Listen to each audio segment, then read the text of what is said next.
y la casa por el tejado. He oído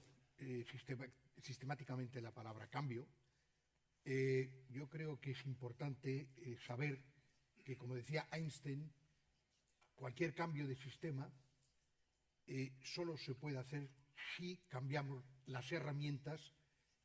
con las que se ha construido el sistema que queremos modificar, porque si no cambiamos estas herramientas, difícilmente el sistema cambia. Yo creo que estamos viendo que se están cambiando herramientas en muchos sectores, políticos, etcétera, etcétera, pero en la construcción, en la arquitectura, todavía creo que tenemos que modificar, digamos, hacia este nuevo modelo, este cambio que estamos haciendo. Es decir, seguimos anclados muchas veces a nivel de formación, etcétera, etcétera, en el paradigma anterior, es decir, en el modelo, digamos,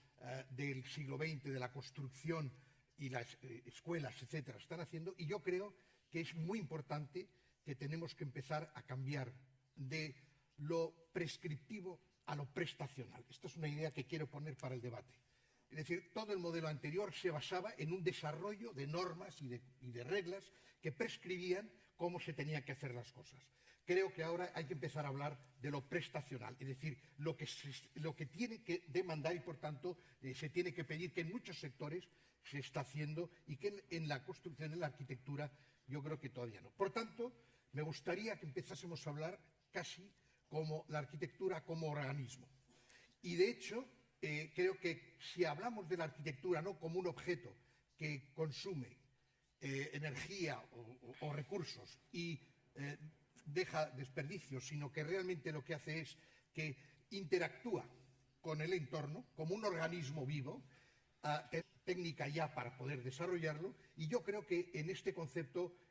podemos desarrollar muchísimas claves para entender cuál puede ser la arquitectura como, sobre todo como el objeto, digamos, o el mecanismo político, no ideológico, pero sí de transformación de lo público. Me interesa mucho que esto se tenga también, que cualquier edificio, cualquier grano de arroz, y yo voy a hablar de un pequeño grano en muy breves momentos, mientras pasan unas imágenes de una experiencia que hemos desarrollado en el estudio. No me van a pasar, he dicho que lo vaya pasando mientras yo cuento, con el Ayuntamiento de Móstoles para hacer un grupo de 100 viviendas de alquiler que al principio iban para jóvenes y se querían desarrollar 100 viviendas para jóvenes. Y entonces, hablando, digamos, con el Instituto Municipal del Suelo, con el Ayuntamiento de Móstoles y con, con los grupos y con los colectivos y los problemas que tenía, digamos, la ciudad de Móstoles, se pensó y empezamos a pensar que el edificio no tenía que ser solamente para jóvenes, sino que había una necesidad para la tercera edad y que se sectorizaba en edificios,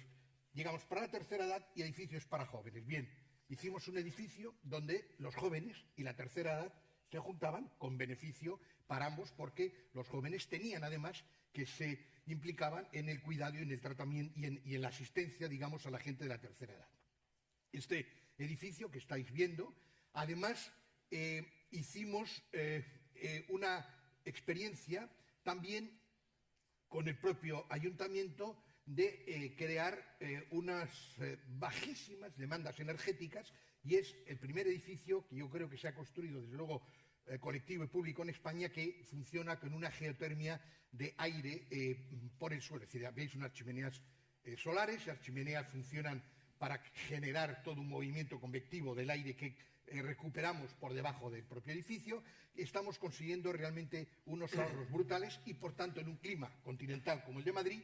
que no hay condensaciones y, por tanto, podemos trabajar con un aire y no hay aire acondicionado. Es decir, el edificio se refrigera, por así decirlo, en las épocas calurosas, con la aportación de un aire que llevamos por unos sistemas debajo del garaje, y por tanto está respirando aire fresco con unos ahorros energéticos brutales. Y como ven también hay unos espacios públicos importante que hicimos unos acuerdos con el Museo de Arte Contemporáneo de Móstoles para desarrollar actividades en el propio edificio. El edificio, por tanto, es un instrumento,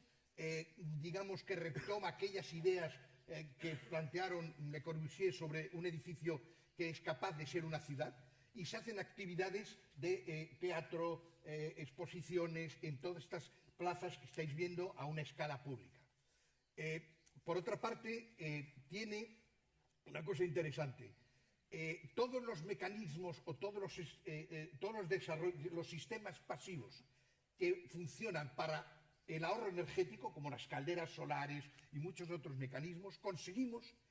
que, auditados obviamente por una empresa ajena al propio estudio, para que haya transparencia en el tema, que no computase como superficie edificable, porque se valía para demostrar el ahorro energético. Por tanto, esto ha sido muy interesante para los promotores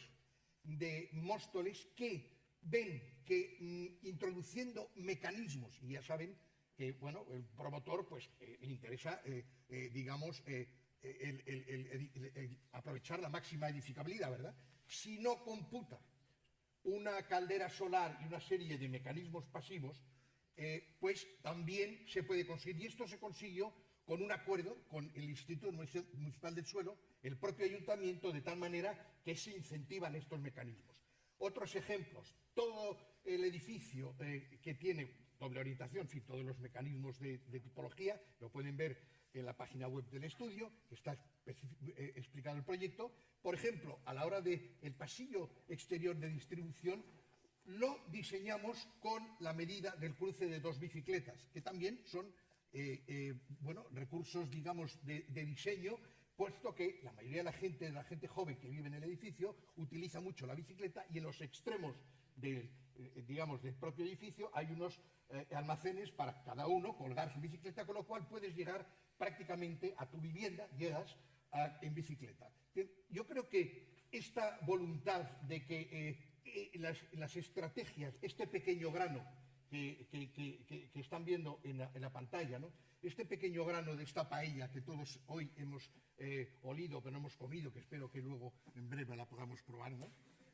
Bueno, pues yo creo que se hace camino andando. Es decir, yo creo que tenemos que ir haciendo ejemplos y pequeñas acciones que cada una tenga una capacidad, ¿verdad?, como tirar una piedra y generar pues una onda expansiva. Yo creo mucho en que lo que hay que hacer es cada uno de nosotros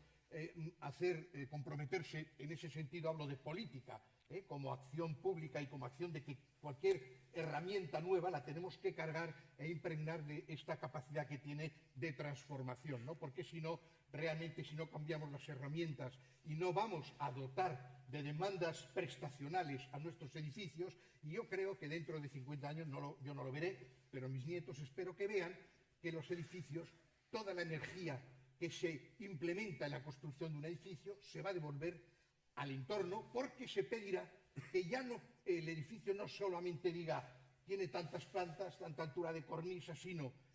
se le va a pedir que genere ahorre tantas emisiones de CO2, que genere y que sea un digestor de un entorno del CO2 también. Es decir, se le van a pedir prestaciones especialmente que interactúen con ese entorno edificado, y por tanto la arquitectura va a convertirse en un organismo más de este nuevo equilibrio, este nuevo ecosistema que estamos, digamos, entre todos intentando definir. Gracias, César. Tiene la palabra ahora Philippe Simon.